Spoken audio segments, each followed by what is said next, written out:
Cancer کو مات دینے والے سری نگر شہر سے تعلق رکھنے والے 40 سالہ سجاد احمد کی 12 برس قبل کینسر کی تشخیص ہوئی تھی۔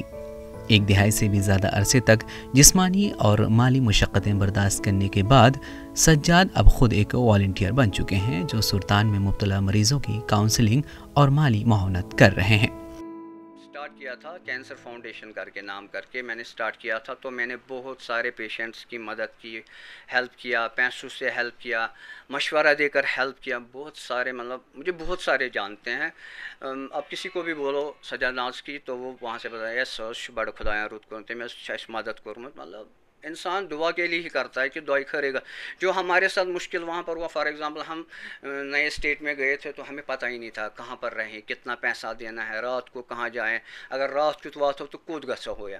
اب جو اس وقت جاتا ہے وہ میرے سے پوچھتا ہے، بس تمس ونان یہ اکاموڈیشن اتنا آپ کو یہاں پر دینا پڑے گا، اتنا ٹائم آپ کو فری ملے گا، ات پہ ٹریٹمنٹ کرن اتہ بیکھا یہ یا واپس آؤ گے کیا کرو گے کیا تم تمن مینٹلی ریلیکزیشن ملان کہ نا کھانا وت ہاوان۔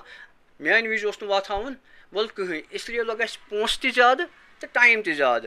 آج میں سوچ رہا ہوں کہ اگر مجھے اس وقت اتنی نالج ہوگا یا کسی کی گائیڈنس ہوتی، مجھے اتنا پیسہ خرچ نہیں ہوتا۔ میرا پیسہ بہت خرچ ہو گیا۔ اس لیے جو بھی کوئی ہوتا ہے مزدور پیش، یہاں پر تو سب مزدور پیش آئی ہے، ڈیلی ویجرس ہے، یہاں سے یہ اپنا گھر چھوڑ کر باہر جاتا ہے، دلی جاتا ہے، بنگلور جاتا ہے، کہیں پر بھی جاتا ہے، اگر وہ تمس کہاں دی مشورہ یا وت آئس اس کے لیے ریلیکسیشن ہے۔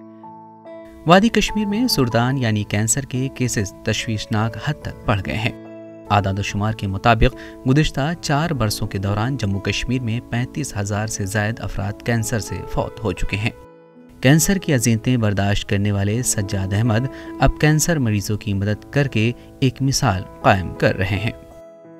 ETV بھارت کے لیے سری نگر سے ذوالقرنین زلفی کی رپورٹ۔